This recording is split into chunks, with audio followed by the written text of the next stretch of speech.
আপনি দেখছেন Bashundhara group Bangladesh premier league 2024-25-এর ত্রয়োদশ রাউন্ড এবং যেখানে league leader Mohammedan sporting club খেলছে বাংলাদেশ পুলিশ এফসির বিপক্ষে। আজকের ম্যাচ অফিসিয়ালস রেফারি হিসেবে দায়িত্ব আছেন আনিসুর রহমান আর অ্যাসিস্ট্যান্ট জুনায়েদ শরীফ। হারার কারণে আজকের স্টার্টিং লাইন আপ সুজন, পরিচিত মুখ গোলবারের নিচে শাকিল আহাদ তপু। অন্যদিকে পুলিশ এফসি স্টার্টিং লাইন আপটা দেখে নেব। রাকিবুল তুষার মোহামেডানে খেলছেন 5 বছর ধরে এবং আনিসুর রহমান বাজিয়েছেন বাঁশি। মুজাফফরভ থেকে সরাসরি উজ্জ্বল থেকে সুজন। কুমিল্লার স্টেডিয়ামে মোহামেডানের সমর্থকরা হোম গ্রাউন্ডে নিয়ে এসছেন তাদের tifo, the black and white army. আগাবাজি লং বল, সানডে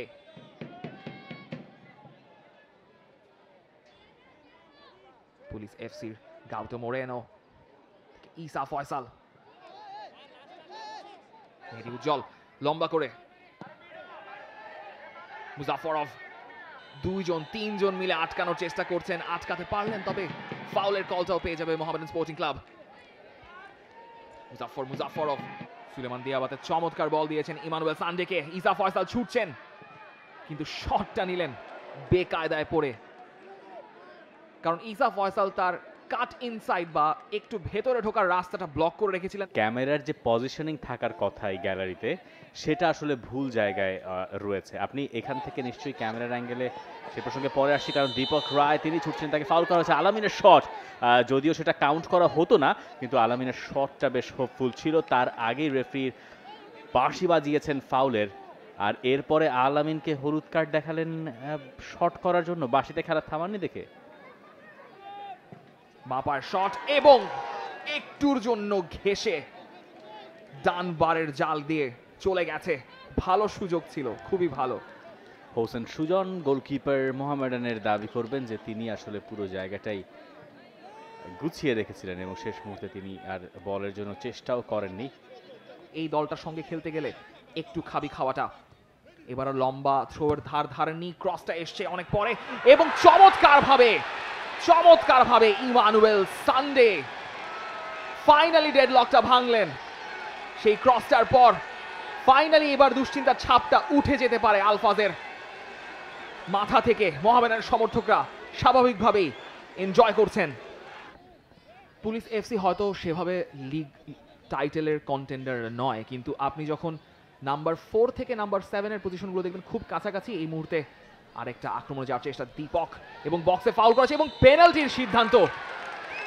সেই সময়টা চলে এসছে, দীপক রয়কে টেনে ফেলে দেওয়া হয়েছে। আনিসুর রহমান সবচেয়ে ক্রুশাল সিদ্ধান্তটা দিয়েছেন। সুজন উঠে এসেছেন দিয়াবাতে, মুজাফফরভ এবং পেনাল্টি ব্রুটালি কনভার্ট করলেন দানিলো। কি পাপা! আলফাজ আহমেদের চেহারায় দুশ্চিন্তার ছাপটা বোধহয় এ কারণেই চলে যায়নি। অন্যদিকে বাঁ পায়ের চমৎকার এবং আবারও ব্যাক পোস্টের একটু বাইরে, সেখান থেকে গোল করার একটা সুবর্ণ সুযোগ মিস করে গেছেন এবং সেটা সম্ভবত পেনাল্টির সিদ্ধান্ত। বিগ মোমেন্ট ম্যাচের 85 মিনিটে। 5 মিনিট বাকি থাকতে মোহামেডান গ্যালারিতে আবারও প্রাণ ফিরে এসছে, কারণ পেনাল্টি পেয়ে গেছে সাদা কালোরা। ম্যাচের 88তম মিনিট চলছে কুমিল্লায়। মুজাফফরভ যখন স্পট কিক নিচ্ছেন, তুষার ঠিক দিকে ঝাঁপ দিলেও মোহামেডানের উল্লাস আর ঠেকানো যাচ্ছে না। মোহামেডানকেই বোধহয় আর কেউ আটকাতেও পারছে না। মোহামেডান হয়তো অতটা অ্যাগ্রেসিভলি তেমন কোনো সুযোগ তৈরি করার চেষ্টা হয়তো করবে না। শাকিল আহাদ তপু লম্বা করে দিয়েছেন। এখন ইমানুয়েল সানডে প্রবাবলি কর্নারের জন্য যাবেন না, সামনে সুযোগ আছে সেই জায়গাটায়। ইমানুয়েল সানডের হাতে বল এবং ইমানুয়েল সানডের গোল। ইমানুয়েল সানডে নিশ্চিত করলেন। সানডে সময় শেষ, ফ্রাইডেতে মোহামেডান উইনার। আরও একবার সেকেন্ড হাফ দেখলো 4টা গোল, যে 4 গোলের 3টাই মোহামেডানের, এবং সাদা কালোদের হয়ে ইমানুয়েল সানডে করেছেন জোড়া গোল। প্রথমটা আর শেষটা, মাঝেটা সুলেমান দিয়াবাতের। হেটি স্পোর্টস প্লিজ, সে সময়টা বোধহয় নেই, আমরা বোধহয় সেটা দেখতে পাচ্ছি না। Full time score line Mohammedan sporting club 3, Bangladesh police FC 1। আমরা ঝামেলা দেখব না, ঝামেলা বোধহয় দেখানো সুযোগ নেই। For more updates, subscribe to our YouTube channel and click on the bell icon. Follow us on Facebook and Instagram. Download T Sports app to enjoy exciting games and highlights. Visit tsports.com.